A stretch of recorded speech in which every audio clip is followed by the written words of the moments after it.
Ladies and gentlemen, welcome back to In the Zone, episode 147 of In the Zone. Amazing. Pete and I are going to be out at the Final Four a little bit later in the month, and we're thinking that might be 150. Might be right around 150. So we're going to pull some people off the street out there. Going to do a good job out there for you in Indianapolis, Indiana this year, the home of the Final Four for this year. Going to be really exciting. I'm also of the mind of thought that there may be the Division II and Division III championships out there as well. So that'll be something for us to look at, Pete, while we're out there. Quite possibly you're going to have the 1, 2, and 3 all in a centrally located spot this year for the first time. Oh, we could make road trips to the other two, too. No doubt. No doubt. So here we are at ChatGPT Central. Okay. We did our carousel last week. We're going to put it up again for you this week, but we're going to start off right now with Pete's Corner, the hot segment of the show where Pete comes up with 3 questions, formulates, postulates, and coagulates suddenly 3 questions for me, and we rock and roll from there. Hit me, Pete. All right. Listen, I just dropped off the face of the earth, and I just came back. The aliens deposited me back. What should I be watching for in the NBA, or why should I watch it at all? It's 20. I have no idea what happened the entire season. 20 games left. Yep. It's going to get exciting coming down the end here. But again, we've alluded to this a couple of times on the show. Not a lot going on there right now. You know, not a lot going on there. You have a couple of things going on with some records. Kareem's record of most field goals was broken by LeBron. You're going to maybe put an eye on him and see exactly that would be the thing that would drive this all the way home for the next 20 games of what's the future of LeBron James look like and what is the future of some of the other stars in the NBA that are not as young as they used to be. You know, when you break Kareem's field goal record, you're obviously, you know, on the back nine. You know, are we talking Kevin Durant, Steph Curry, other players in there that, you know, the mileage, the body, the wear and tear, is that getting to them? You know, is that something that's a concern?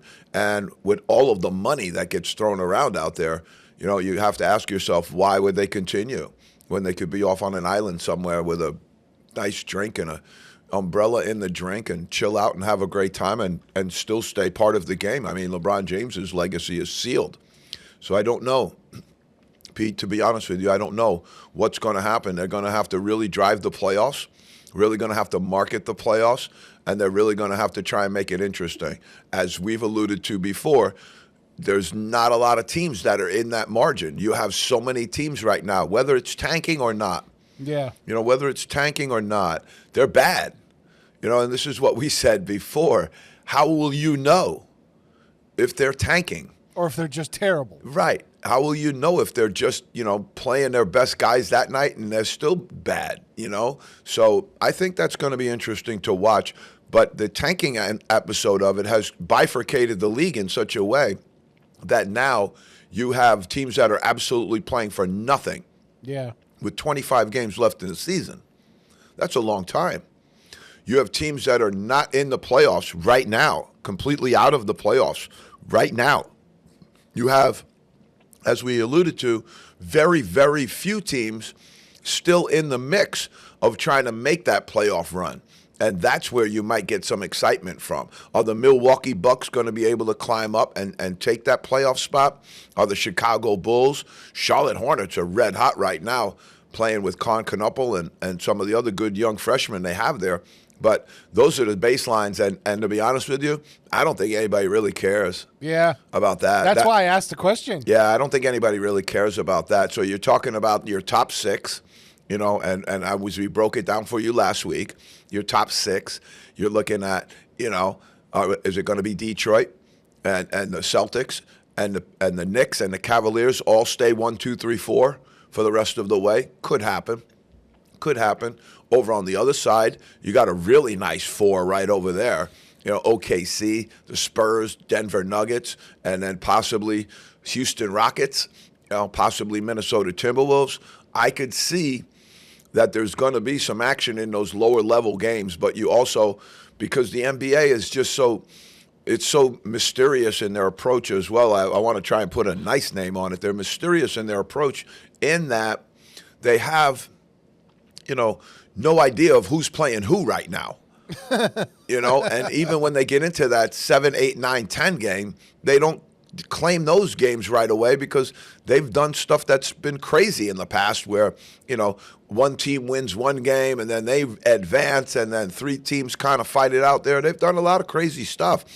And what that creates is ambivalence amongst the fan base. Right. Ambivalence amongst your gambling partners, too, who want to have a series right now that they can start researching. How are the matchups going to go? They want to know who's refereeing the game, for crying out loud now. So they're going to want to have all those things in place, before they go in and wager that $25 that they're going to go in and plunk down. Right now, if I had to call it, you have a tight injury with Osar Thompson on the Pistons. He's been very, very good, really good all year. Is that going to knock the Pistons off a little bit here in their run because he's such a productive, multifaceted player? You can do so many things with him. And so that's the piece of it that I think you'll look at now, But here's Pete steps on some of my baselines here every once in a while. But these are questions I want to know, you know what I mean? We got Jason Tatum coming back, Pete. He's coming back on Friday. What's that going to do to the 41-21 Celtics? Are they going to have that readjustment period? Are they going to be able to run with him and get ready now and make a significant run in the East? Because the East is open. The East is open. So those are the things that you're going to keep looking at. I don't know about, what his return to play protocols will be. Yeah. But that's exciting for the Celtics to get him back and say, okay, we've been kind of moving it down the court with only 2 guys. In brown and white. And now we're going to get that third option, which all coaches love. But that's a challenge. That's a challenge for Mazzulla to reinvent him, to reignite him, to get him, back into the priority of the lineup with, is he going to take 25 shots? Is he going to take a secondary role now to Brown because he's been out so long? What does their front line look like? Namias Queta has been playing terrific, but where's the rest of it going to come from? I think those are legitimate concerns. But right now, the Celtics have been playing great basketball. Add that to it, I think, but there's nothing there that really makes you go, wow. Right. And I don't know at this point what would it be. I'm assuming they'll follow LeBron all the way home, try and work that out. That's the biggest storyline they have. What's going to happen with LeBron? And nobody wants to admit that that's the only storyline they have right now. It's the only one that people care about outside of basketball. It's so true. It's so true. And to be honest with you, he's not that exciting anymore. No. Like what happens to him isn't that great of a storyline. He's going to retire. I don't understand why they don't push Giannis more. I think, he's just mired in Milwaukee there, and he's been out really, really long time with the calf injury. It probably stopped him from getting traded at the deadline, but it's not out of the question that if LeBron goes, then he winds up in L.A., that Giannis would wind up in L.A., no question about that. They're going to load this thing up for the Lakers any way that they possibly can. And they're going to make it so that all of their major market arenas, like they're really struggling now because Chicago stinks. They need the Knicks, Chicago, and the Lakers and whoever's out in Cali to be really good to create that really good national basketball association, right. when the whole thing's national. But right now, you're going to get usurped badly, very, very badly by the NCAA upcoming tournaments that are coming up right now, all of the league tournaments that are going to lead to those automatic qualifiers and bids. That's what you live for in college basketball right now, are those AQ tournaments. Who's going to make it out of the Patriot League? Who's going to make it out of the Ivy League? Who's going to make it out of the MAC and the MAC and the Atlantic Time? Those conferences have yet to be decided. Then you're going to roll up on the portal. They're gonna be rocking the portal very, very soon. And you're going to have an ability now for this thing to just kick up another gear because then March Madness is going to start. All right, here's my second question. Has the NCAA become more desirable to the casual watcher than the NBA? It's always been. It's always been. It's much more fun. It's much more fun. And the NBA has become so business-oriented, so corporate, that they're just not fun anymore. If you go live to an NBA game, I bet you would have some fun. You know, it's like being at a live hockey game. It's much better than watching it on television. But still, they're running up against this thing, and they created the monster themselves because now you have all of these one-and-dones. You have all of this excitement around the draft as well. And so they're absolutely backdrafting themselves here and taking oxygen away from their own product and then blowing up another one at the same time. Does that make sense? Yeah. They're turning themselves out, and because their product was never that great to begin with. And then you have all of this stuff going on in the NCAA, which a lot of people thought would turn other people off, but it hasn't seemed to. I think they're a little bit upset at NIL. They're a little bit upset at the way it goes, but I don't think it's been a deal breaker for a lot of people that everybody thought it might be. Well, and all right, so that probably leads me into question 3 then. We might as well just jump into it. Rocket. Is all the changes by the NCAA going to be their downfall? We've talked about this before, but it's kind of one of those things of Rome is burning, but it's only burning slowly. It's burning from the outside. Hasn't gotten really inside yet because of all that insulation that they have, all of those dollars that you like to rain down on that big emoji we have when it comes down raining. That's where the insulation comes from, you know. And so as long as it stays exciting in some of those areas, they're going to be able to get by. You know, as long as it stays exciting in the portal. People are interested in that. I can't stand it personally, but people are really, really interested in where is the next school for the next guy going to be. Who has the biggest bag right now? Kentucky, $22 million. Arkansas just signed a deal with the chicken company. They blew up the Chicken Man in Arkansas last night. Bruce Springsteen's song, The Chicken Man. And they're now signing up with Purdue. Everything on the jerseys is going to be Purdue now. You're going to have corporate logos all over this place. It's going to be like driving to Florida with all the billboards that you pass on the way. And so that's where, you know, so this whole thing with the NIL, it was somewhat the law of unintended consequence, you know, where they didn't expect some of these things to happen, and then they went on and happened, and then they didn't expect a bunch of other things to happen. They went on and happened, and now you have kind of, you know, two different slopes.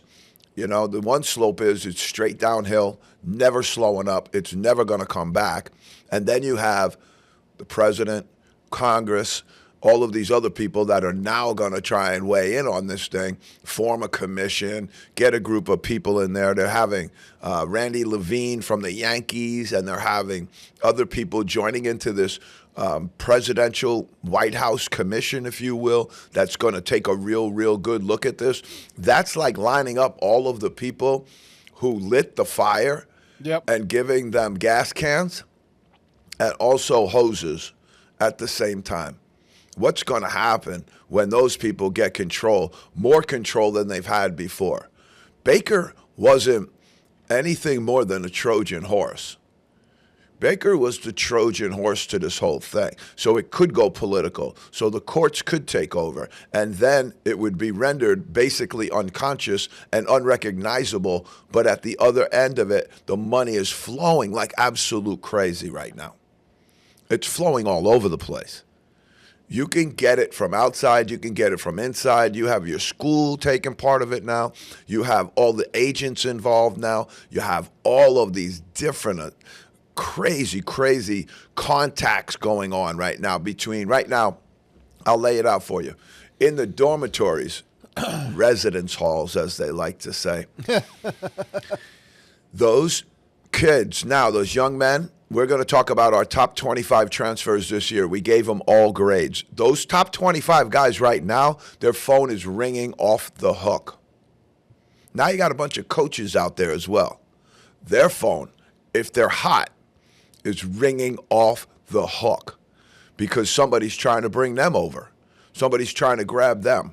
That's why you have search firms. That's why you have agents, because they're not supposed to be doing this on their own.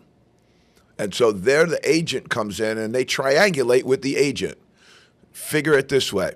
Let's just say, we'll give them names. Ohio State loses their coach, all right? And now they got to go look for a new guy.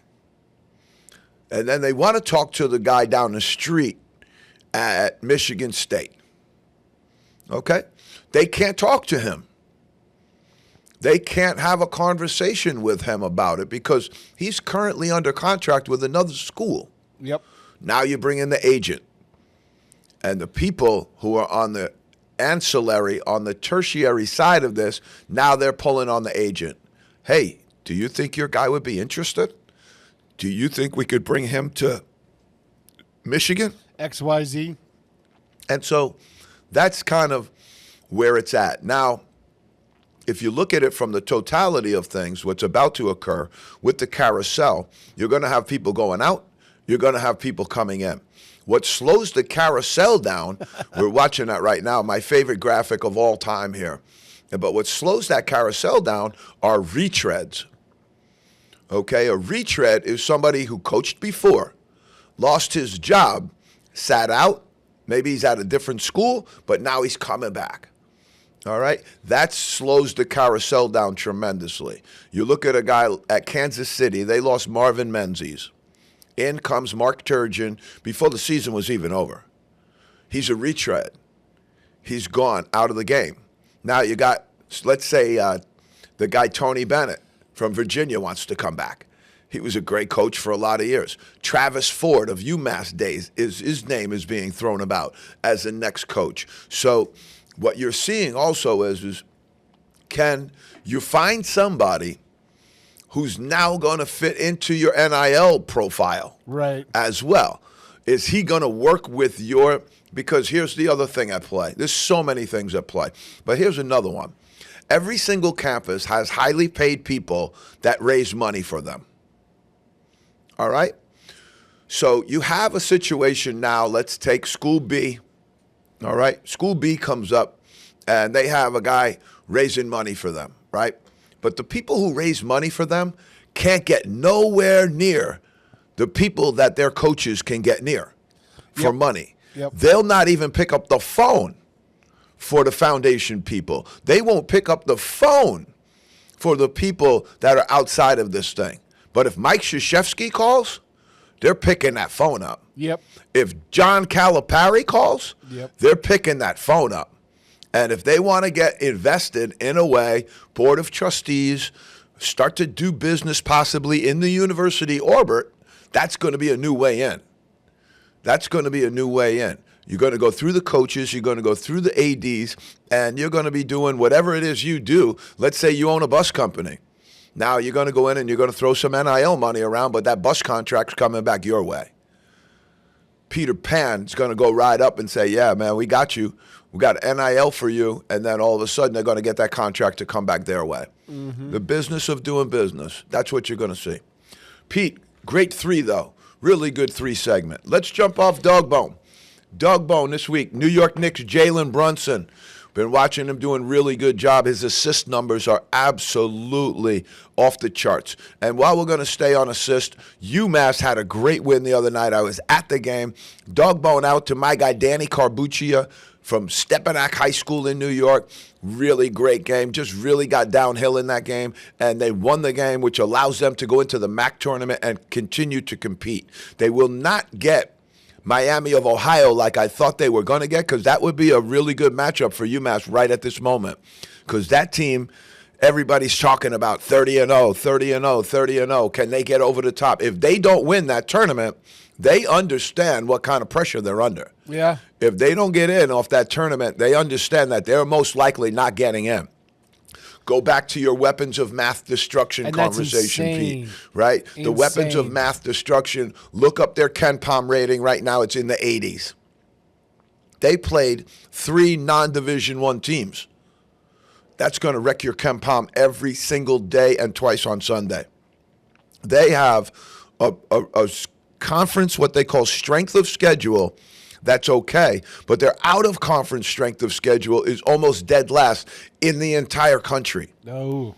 And so now you're looking at mathematics of saying if you're not inside that top 50, you're cooked. and they're not inside the top 50. You would have to leap them over 30 teams. Yeah, but wouldn't there be a lot of public demand to bring them in if they're undefeated? That's going to be that's going to be Selection Sunday. That's going to be the day they got to cut them out. And that's going to spin a cycle for at least a day.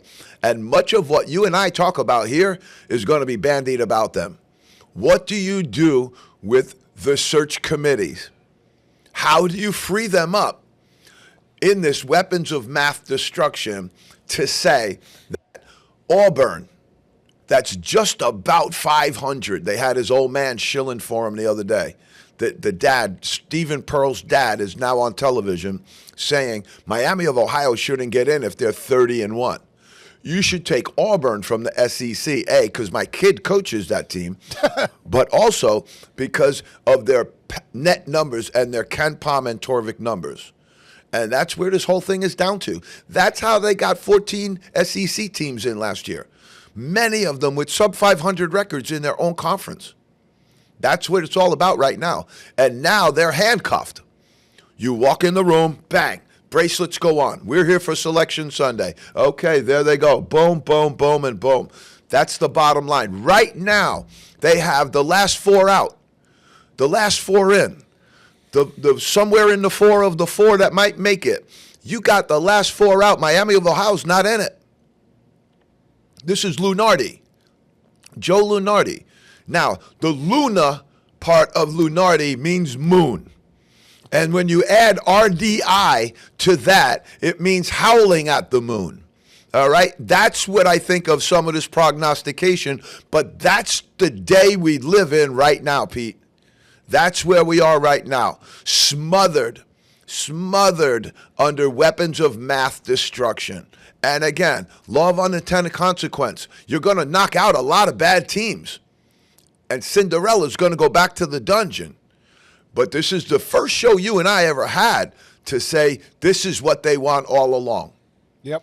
They want them out. Because it's going to come up to They don't them. want them anywhere near it.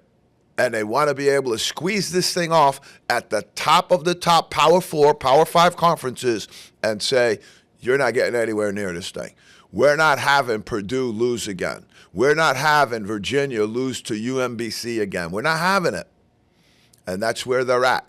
And the question that you and I always foster in here is, will there be impact? Yeah, but if you're bringing in sub-500 teams and conferences, the product will be impacted and people aren't going to watch it anymore. You're seeing it a little bit now where they're having a tremendous amount of time. And this was always a little bit odd, but in certain places, maybe down Christie's area, she could tell us about that a little bit. But UConn's having trouble getting students to the game. UConn's having trouble filling up their crowd to the game. I think that's one of the first things you're going to see is that loss of interest inside the stadium. And when that occurs, it's going to be real because then you're going to be living in that television studio. ESPN's going to be rocking everybody's world. And that's where it's going to be. They're going to be running this whole thing. And they're running it right now. You can tell it up on the NBA level especially. Up on the NBA level, they got it. They got it tuned in. It's not even funny anymore what they're doing up there. And so that's good. Is that going to leak down? Sure. Is it going to become all theater? Sure. Is it going to become purely entertainment? Sure. Are they going to have their thumb on the scale? Sure. That's what you got. That's what you're getting. And that's where we've been from 147 shows. Yeah. This is where we're going, folks. Yep. It's a landslide. You can get underneath it or you can get on the other side of it, but it's a landslide and it's coming down the hill. And we've watched it now. We've watched it for 3 years. Pete, great job. Let's move in to the NBA Power 15. I noticed here that there's not much change in the top or the bottom. It's the middle that was moving around. We do have the Golden State Warriors on ice, though, which I love. Steve Kerr. Let's knock him out as soon as we can. OKC Thunder, 48-15, solid. They're coming back, but again, the thing that could get them is the injury bug. They have significant amount of injuries right now, but 48-15. I mean, you're 63 games into an 82-game season, and you're locked in the first place. I again think that the NBA might have been pulling on the Thunder a little bit here to get them to slow down. When they started off 24-1, they were like, look, you're going to blow this thing up. Nobody's going to want to watch your games. It's not going to be interesting. I still believe that, that's where the thumb on the scale piece comes in. Right. It comes in the draft. It comes in these other places when they really, really need to have control of things. Control becomes the day. Detroit Pistons, Pete, 45-15. They're rocking and rolling. The injury to Ausar Thompson is concerning for me. We'll see. It's an ankle sprain, a right ankle sprain. I didn't hear if it was high or low. You probably hope for a low ankle sprain at this point of the year. You don't want him too far up the shin and into the knee area there, so you want to keep it, but again, they got a little bit of time and a little bit of coverage with him. They got 20 games. They can middle through. But, you also have the Celtics are very close to them right now, and you also have the Knicks. And what you're going to be doing there is vying for position. You're going to be vying for position. Most of them probably hold on to or are capable of holding on to that home playoff spot right now. So that will be the interesting part as well, to see who can come up with that home court advantage moving into the playoffs, which is very, very important. San Antonio Spurs 44-17. Love this team. Really, really excited about Wembanyama in the playoffs. You might have a matchup with him and Joker, which is going to be Denver and San Antonio, which looks like it could be looming. And you might even have them, against the Houston Rockets. You would have Durant, some of the great players in there, the Lakers with Luka and LeBron. It's going to be an exciting playoff over on the West. The East is a little ho-hum right now, I have to be honest. All right, Celtics 41-20. Joe Mazzulla has to be considered for Coach of the Year. But again, I got J.B. Bickerstaff with the Pistons in there as well. They're both coaching their butt off. But Mazzulla's done an incredible job. Now he's going to earn his money when Tatum comes back. Got him coming back on Friday. See how you manage it. See how you reintegrate him into everything, and that's going to be a challenge. He's got a great personality for it, though. I will give him that. Very low-key, and he's very funny in his press conferences. So we'll see how it goes from there. The Knicks 40-22. That's a good spot for them. They're right next to the Celtics and the Pistons. That would be something that's good for them because it might keep them away from the Pistons. Right now, I don't think the Knicks want anything to do with the Pistons. Pistons have been handling them. The Pistons gave them 7 games last year that they couldn't handle. At the very, very end of that 7-game series, the Knicks pulled it out. But right now, they don't want nothing to do with the Pistons. Now, you get tied up with the Celtics, who are also playing well. But if you were in that chair right now, Pete, do you want to play the Celtics or do you want to play the Pistons if you're the Knicks? The Pistons are in your head, though, after last year. No doubt. No doubt. And they play a brand of basketball that kind of mires the Knicks down. They play very physical. They're a clutch and grab team. They're not going to let you just come up and run your stuff. And when you have a guard like Cade Cunningham with size, athleticism, length, that's a tough cover for Jalen Brunson. It's also a tough cover for him on the other side to get his shot off, to make his appropriate offensive moves. Not difficult. It's not that easy when you got a 6'8" guy who has long arms and can really, really defend covering you. Now, the other piece for Brunson is he going to be able to cover Cunningham down the other end, and that's what really wore the Knicks out last year. I'll tell you point blank, they posted him up all over the place. He got posted like a stamp, Brunson, and his defensive ability in that contest was terrible. They were very, very fortunate to win that game. Rockets, 38-22. You have Durant. You got Alperen Sengun. You got Amen Thompson. That's a really, really good roster. That's a team that I'm looking at. If I catch them in the first round of the playoffs, I don't want to see them. I don't want to see them because they could really light you up. They could come out and really, really blow somebody up. And right now, you might be looking at them grabbing OKC in that first round, whereas OKC, I think, wants to avoid the Spurs a little bit. That might not be bad for OKC to get in with Houston, but Houston's solid. Their front line's very, very good. Minnesota Timberwolves are climbing, Pete. I think you said there wasn't much movement in there. There wasn't up top. There wasn't on the bottom, but a little bit in the middle. We got it right. With the Timberwolves coming up 39-23, climbing. I like this team. I really, really like Anthony Edwards. I think he's a top 5, top 10 pro right now in the NBA. I really like him. I like his game. And if he can get going, they have Julius Randle. They have some other pieces there. Rudy Gobert. They are just missing that one big kind of center. After they lost Karl Anthony Towns, I think this team kind of took a hit. We'll see where they go from there. The Cleveland Cavaliers, Again, this is the middle we're talking about. They were up, they were down. Harden's got a broken hand now. We'll see how that comes back. But again, this is a team that, just made a significant trade at the trading deadline, and it started to work for them with a 5-game win streak, and now they're kind of mired back into this thing with no Darius Garland, no James Harden, and also now you have Donovan Mitchell trying to do more than he's had to do before, which always isn't easy. But you have them in the 8th spot. They kind of dropped out a little bit after that loss. Here's a team that we talked about as well. This team's fallen. The Denver Nuggets, 38-24. They were probably, I'd say, in the 3 or 4 spot last week. Now they're down to 9, and it's cutting. It's cutting time. You're at 20-game mark now. You lose 10 out of 20 coming home here, you're gonna lose ground. Toronto Raptors 35-26, really, really good lineup. Scotty Barnes has turned into a terrific pro. They have some other very, very good players on that team. I like Jacob Podol. I like Emmanuel Quickley. I like some of the guys they have there. R.J. Barrett, the Duke star. I like their team. They've just going to have to see where they get slotted, because if they get slotted against the wrong team, they go home quick. They go home real quick. Did you skip over the Lakers? I did skip over the Lakers, Pete. Thank you. 37-24 for the Lakers. And they're in the 10th spot. They're mercurial. That's right now. Yeah, I didn't know if you did that on purpose. Because No. I just went down and I slipped. They're mercurial. Yeah. They're up and down right now. LeBron has been solid. Pete alluded to his triple-double last week, saying he still has the ability to turn it on from time to time.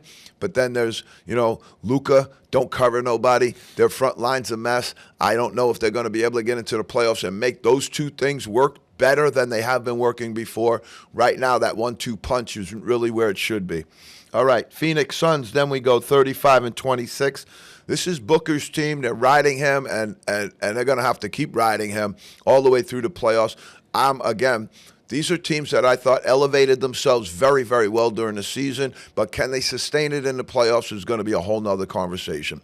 Do you get into that 7, 8, 9, 10 tussle, or do you get out and make the top 6? I see Phoenix probably out of the top 6 right now and getting into that 7, 8, 9 tussle. That can be a little bit complicated. Philadelphia 76ers, they got the law firm of George Embiid, and they did have the other guy, Kawhi Leonard.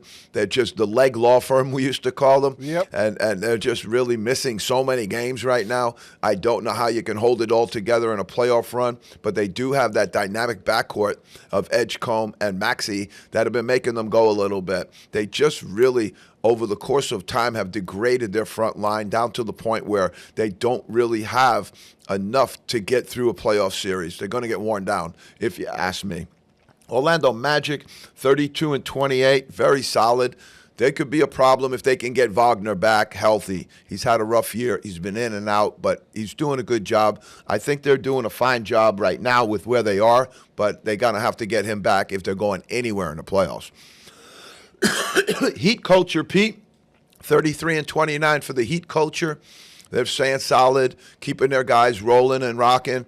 They've just probably, if you look at Spoelstra's lineup, probably missed as many games as anybody this year. They've been in and out with injuries. Tyler Herro's been hurt. But right now they're having this thing with Kel'el Ware. I love Kel'el Ware. He had a monster game the other night, 8 or 9 blocks. He's just one of those guys that they're trying to motivate to play hard every single night, and that's Heat culture. That's what Spoelstra is going to do, and that's what Pat Riley is going to do, and this young man will benefit from that. This young man will be the better for it because it's so easy now to go anti-culture.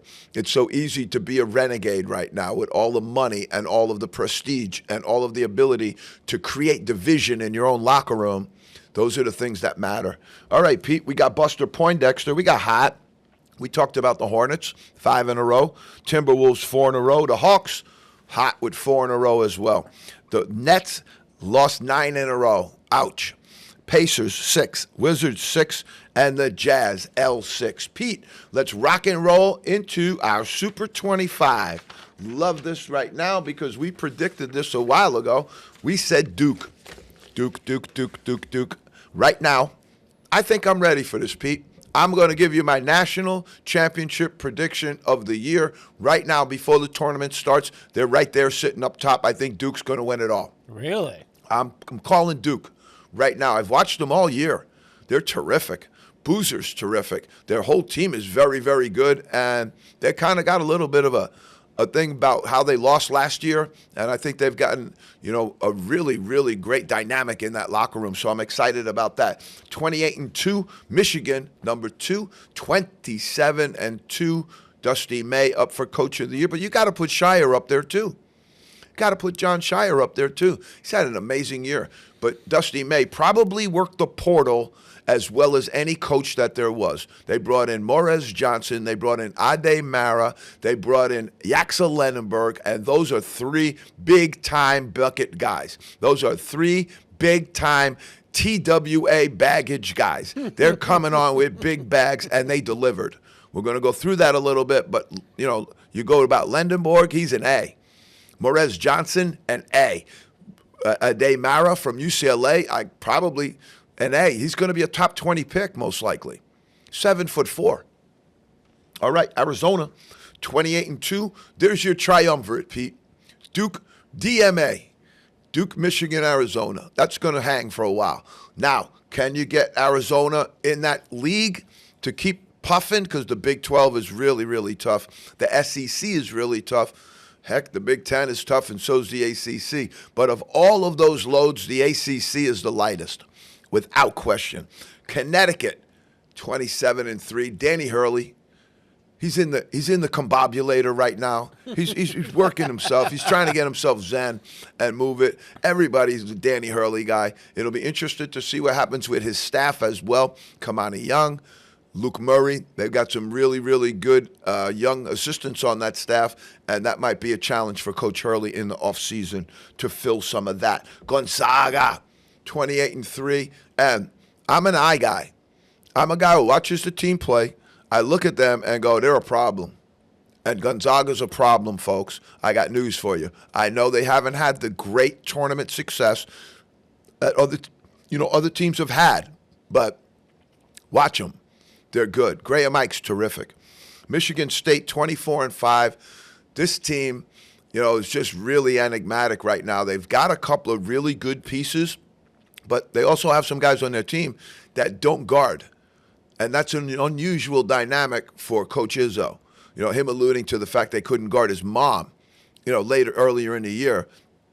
That's profound. Houston, 24-5, finally away from home. This team has got some issues, man. They got some issues. They defend very well, but when it comes down the offensive side, they don't really have that consistent thread because you have these young guys of Kingston Flemings and Chris Senack and Harwell, who are fantastic young freshmen, and then they're mixed in with Emmanuel Sharp, Milos Uzan, and some guys that have returned, and I just don't see the whole thing flowing right now.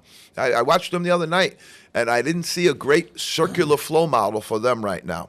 All right, so we're going to go to Virginia, 26-4. This guy could be considered National Coach of the Year. Now, what Shire did to him the other night was bad. Shire blew him up the other night. But he could be considered for National Coach of the Year. 26-4. They came out, they were late to the bag, late to the portal, and they did an unbelievable job. And this guy, Ryan Odom's been in the coaching business a while, and everywhere he's been successful. Florida, 24-6, maybe the hottest team in the country right now. Perched atop the SEC. They have been hot, and they just kind of figured some stuff out. Best front line in the country. Ruben Chinule, Thomas Ha. They've got a great, great front line. It was Boogie and Xavion Lee that I wasn't high on. Right now they're playing very, very good basketball. Illinois, the Euro invasion, 23-7. Big, tall, amazing front line. And they got Stojakovic, little Stoya, who's in there as well. He's a terrific player. Purdue, 22-7. That's as low as Purdue's been in our top 25 in some time. They're 11th, and that says just great things about Coach Painter and the Purdue Boilermaker program. 22-7. The Big Ten is loaded this year, and Michigan has been knocking people around there. And when you got a really, number 2 in the country opponent in your league, it's going to be rough. Going to be rough. Iowa State, 24-6. They just lost to Texas Tech and Arizona. So not bad. But they got injury issues as well. Christian Anderson's been out. Jacob Toppin's out for the entire season. That's going to factor in the playoffs. That's going to factor in the tournament for sure. All right. So now you got Nebraska, 25-5. They're solid. Price Sandefort, one of the best transfers. We'll talk about him. But also, great coaching job by Hoiberg. Has his son playing for him. They play with heart. They play with intensity. And they play great defense. You got guys diving on the floor for loose balls when they're down points that they could never even make up. It's just a great vibration for this team right now. And they've been able to sustain it through the entire year. St. John's, 24-6. They're coming on, Pete. They're coming on. It's going to be interesting. The Big East tournament's going to be very good this year because they're going to get down to that final game. Hopefully it's going to be St. John's and UConn for the 3rd time, and it's going to be a good one. That's really building up to be something special between Hurley and Patino right now. And then you got all of these other teams in there that are just not as good, but anything can happen. Seton Hall's very tough. Villanova's playing good basketball right now. I don't believe that they're in the same class as UConn and St. John's right now, but that's what we're going to make, find in the Big East tournament. All right, North Carolina, 24-6. Caleb Wilson has vowed to return, but he is not going to be back for at least a little while longer. Probably one of those situations, almost to me, like Jason Tatum in the pros. You got Caleb Wilson. If you hold him out a little bit longer, kind of the conversation I had with Coach Caputo about his big man, Rafael Castro, if you hold him out a little bit longer, you're going to get a lot of rest for him. And he's going to be able to go into the tournament and be well rested and have his hand heal up even that much better. So he's a real gamer, Caleb Wilson. He wants back in that lineup, and I love that about him. But right now, if I'm Coach Hubert Davis, I'm going to examine that very carefully, and I'm going to use my calendar to the best of my advantage. Villanova, 22-7. Caden Lewis has been one of the top freshmen in the entire Big East and leads Villanova right now. They're doing great stuff. St. Mary's, this is it, man. They do it up in Moraga all the time, 27-4. This guy, along with Mark Few in the WCC, they just do great stuff. And it's really, really good basketball. That's some of the stuff that holds this fabric together. The Mark Few, the Bill Selfs, the Tom Izzos, those are the coagulators in this business. Those are the guys that hold it all together. All right, let's go Tennessee, Pete. Nate Ament, Jacoby Gillespie, they've got a good team. This team could turn it on in the playoffs. This team could turn it on in the SEC tournament. This team could turn it on in the NCAA tournament. Keep an eye on them. Alabama, 22-8. It's a formula that I know a lot of these coaches are going with. I just don't know that I could get all the way there with Alabama now taking more than 50% of their shots from deep. More than 50% of their shots come from beyond the arc. 3-point range. That shot's not as easy as everybody thinks either. It's something that you have to keep an eye on them in the playoffs, because what happens is when you put all of your eggs into that basket, the shooting basket, you better make sure you shoot well every night, because one bad shooting night, you're going to put an inordinate amount of pressure on your defense that night. And if that shows up in the NCAA tournament, that's the night you get sent home. Texas Tech, 22-8. We just talked about them. Jacob Toppin, Anderson, they've got injuries. The guy McCallum's done a great job. McCaslin's done a great job there. Really, really solid. Brand new contract extension. Expect big things from them in the future because they're bagged up and ready to go, and he's a tough coach. Got a great, great home environment. Here we go, home environment, the best in the country. Kansas, 21-9. Melvin Council Jr. They've had so much Flory Badungo, so much going on in that, ancillary space of Cade KDP, the Peterson young man, DNP, we call him, Darren Peterson. So much going on in that space of, is he going to play? Is he not going to play? Is he going to give Bill Self the nod, with 20 seconds left in the first half? Hey, take me out. It's one of these things that's been a little off-putting for that team. And to be honest with you, it's been a flat-out distraction that should not occur. If you're going to sign up, you're going to take the millions, line it up. Sign it up and get ready to play.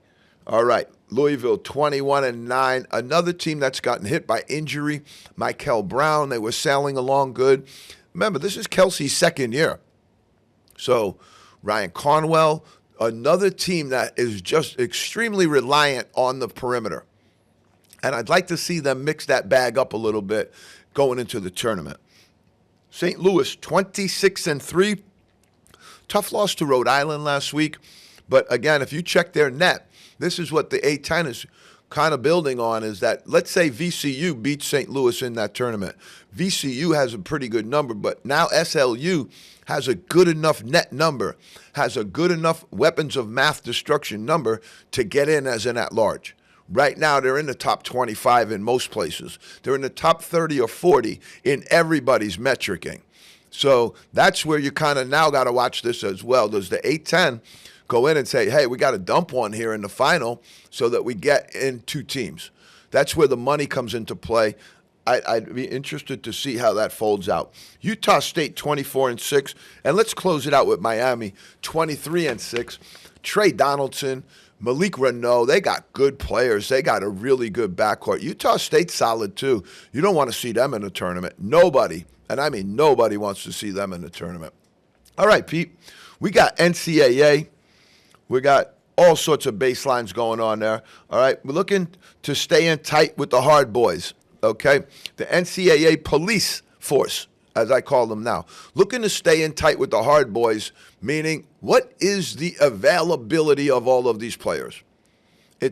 Right now, it's mind-boggling, all of the injuries. Is he in? Is he out? In the NBA, they have a printed list almost every single day of who's out. And if you ever follow the NFL model kind of goes on probable, questionable, out. That type of language is now starting to show up over here. The NCAA wants to get into that now where they're having availability. I will say this. There's probably no less reliable metric than that. That's not a good metric. Just because LeBron James isn't playing for the Lakers tonight doesn't mean they're going to lose. It doesn't mean that at all. And that's what's really hard for some of these guys, especially now. Look at Texas Tech. Jacob Toppin was out. They're doing fine. He went out for the entire year. Christian Anderson was out for a while. So you can never really rely on that, he's out metric, because the team can always overcome that. Hurley in the hot lane. You got Bobby Hurley, Arizona State. A lot of people talking about his future, what will happen with him. I think you got three of Krzyzewski's guys that are out on the limb right now that might be sawed off behind them. Jeff Capel, Bobby, and the young man up at Niagara, Paulus. But right now he got hot really late. They beat Kansas, and they beat two top 25 opponents very, very late for Arizona State. Does that help save him? I don't think so. Miami of Ohio, 30 games. They're what I call the algo breaker. They're 30-0. Nobody loves them. Their strength of schedule stinks. This stinks. Have you seen them play? I'm surprised you dropped them out of the top 25. I did. I don't know why. I think I caught the wrong Miami there. I saw it as a typo. I'm like, okay. So now you got to see who looms for them in their tournament. But again, that's probably an oversight on my part. Carousel action, Pete. On the carousel, we'll talk about this a little bit more when we hold up our beautiful new graphic. But you're seeing a lot of D2 and D3 jobs open already.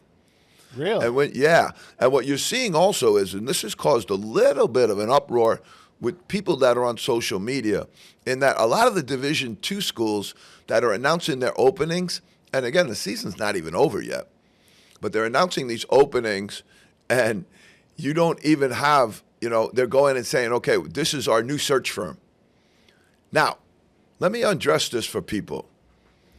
A search firm costs like $100,000 to come in and do your search. It's not cheap.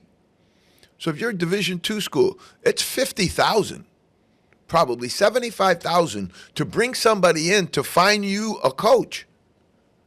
At a Division II school, you don't have the apparatus on your campus to run a good search for a basketball coach.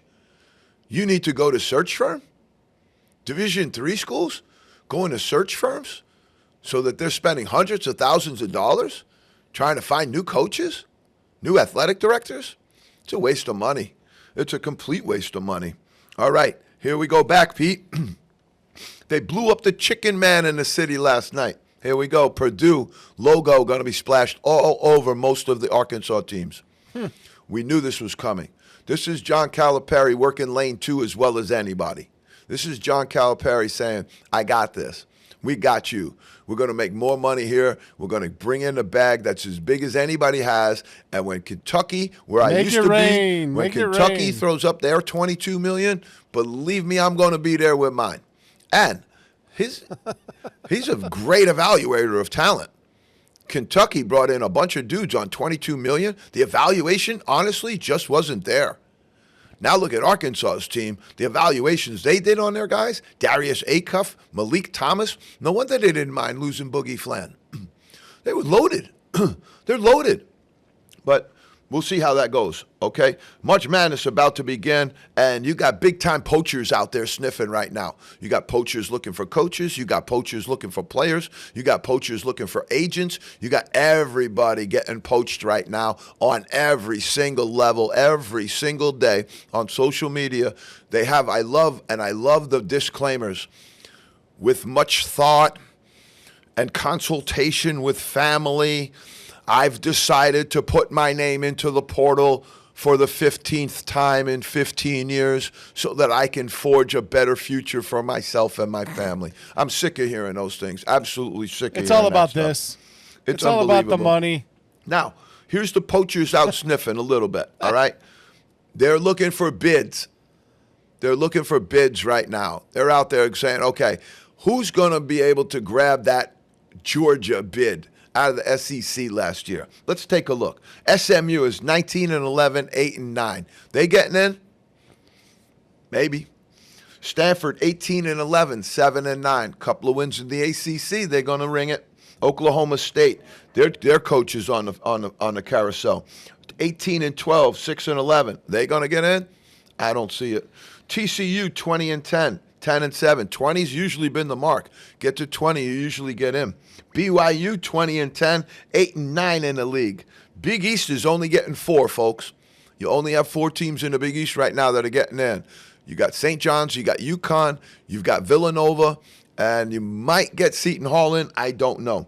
USC 18-11, 7-11. They're 11-0. 11-0 away. They've lost 11 straight away. USC, Indiana 18-12, 9-10. Texas 9-8, 18-12. I don't see it. SEC will get 10 teams. Here's your bid watch. SEC we got for 10. Big East we got for 4. ACC going to get 8. Big East 7 or 8 possible. Excuse me. Big 12 7 or 8 possible. Big 10 7. Mountain West 3. SEC 9. WCC 3. Okay, MVP coverage. You got very little wiggle room for Luka and Don and the other guy, but SGA probably has the most wiggle room right there to keep missing games. Okay, Joker right up on the line, Luka up on the line, and so as you start to now going to gamble on who's going to win the MVP, that's going to be a tough one. All right, here we go with the point guard that Rick Pitino said was dead. They're alive and well, Pete. Trey Donaldson of Miami, great season. Silas Damari, the transfer from Georgia to UConn, great player. Mikel Brown of Louisville, super stud freshman. Kylon Boswell, haven't heard his name amidst all of that great talent they have out in Illinois. He's having a super year. Braden Smith at Purdue, probably one of the best point guards in the entire country, folks. Kingston Flemings, everybody very high on him on the draft board. Me, not so much. I'm more of a Darius Acuff guy right now. There's the next name, Darius Acuff of Arkansas. Xavier Lee of Florida. I like his game, but I don't know how it's going to match up in the tournament. Bennett Sturts of Iowa. You put him and you put Braden Smith together and you shake them up together, they come out as one player. Donovan Dent, UCLA. Tameen Lipsey from Iowa State. This is just a great group. Tahad Pettiford of Auburn. LeByron Phelan of Alabama. Jacoby Gillespie, the aforementioned Tennessee player. And P.J. Haggerty of K-State. Now, of that 15, I would say that at least 7 of them are going to be first-round picks. But it's not the guys you think it's going to be. LeBaron Phelan's going to get drafted higher than some of these other guys. Probably higher, not higher than Fleming, not higher than Acuff, but might be and should be. Donovan Dent is a terrific, terrific pro prospect. P.J. Haggerty out of K-State. It's one of those things, Pete, where they move, but they don't groove. You know, they move, but it doesn't really pay. Like for him to leave Memphis, who's now in complete disarray, and go over to K-State, who is also in complete disarray, I don't know how that helps you, you know? And then, like, Darian Williams goes to NC State. He's not even, like, the second or third best player on that team right now.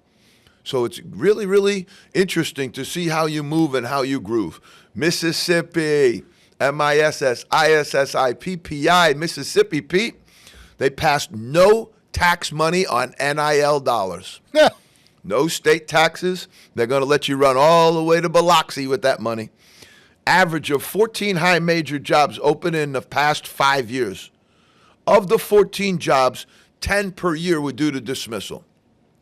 This is the difference between coaches moving and players moving. Coaches move because they get fired. Coaches move because they get a better job and they move up and get more money. Now, that elevation is there for the players, but players don't ever get fired.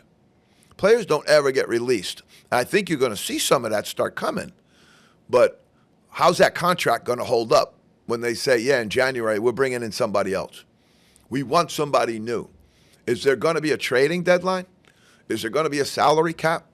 What are you going to do that's mirroring what the NBA does to mitigate some of the stuff that's going on right now? I don't see it. I don't see it. Okay, Pearl versus Steele. Bruce Pearl, this is the one we talked about, against Travis Steele. Their athletic director came out and smoked Bruce Pearl for this too. He said, don't sit there with your nepotism and all of that stuff talking about your son's team at barely 500 when my team's undefeated. You want to talk about strength of schedule? Go ahead. You want to talk about all the weapons of math destruction? Go ahead. But you got to really at least call it like it is. It's your own son. You left in the middle of the beginning of the year so that he could get the job, so that they wouldn't have a chance to hire anybody else. You stuck them with your son, and now you want to prop him up from the TV booth? Come on, man. Algo collapse. In real time, Ohio State is 1-10 in quad one top 40 nets. Are they getting in? They are 1-10 in quad one. Are they getting in? Let's see. Indiana, 2-10, quad one. Are they getting in? But they got a top 40 net. So does Ohio State. How do you have a top 40 net? Miami, 29-0, quad one, not existent. They're not in the top 40 net. They're 30-0 right now. You have Ohio State 1-10 against quad one. Indiana 2-10 against quad one. Nobody wants to play Miami of Ohio. Nobody wants to play GW. Nobody wants to play those mid-major schools because it doesn't pay. And you wind up losing to those schools because they're pretty good. You want to avoid them like you can. So don't tell me they don't have quad one wins when you're all running from them like their hair's on fire. Don't tell me that they don't have any quad one wins when you wouldn't play them, wouldn't invite them to all those MTE tournaments you got, wouldn't invite them to any of those chances that they would have to mix it up with the really, really good teams. Okay, that's got to stop. That's got to stop. There's a high major pandemic. There'll be at least 70% of those jobs are going to be open. 70%. All right, Pete, we got coaches on the spin. We got coaches on the hot seat. We're going to save it for you for next week. But do me a favor, throw up my graphic on that carousel because I love it so much. This thing is going to spin like crazy, folks. You got D2 jobs open, D3 jobs open, and every single day as we move into the tournament, you're going to hear about many, many of these power jobs opening up right now. Who are they going to be? Who's going to survive? Who's going to make it through to one more year of the contract? We're going to follow it up for you, folks. Me and Pete will be back next week with you in the zone, baby.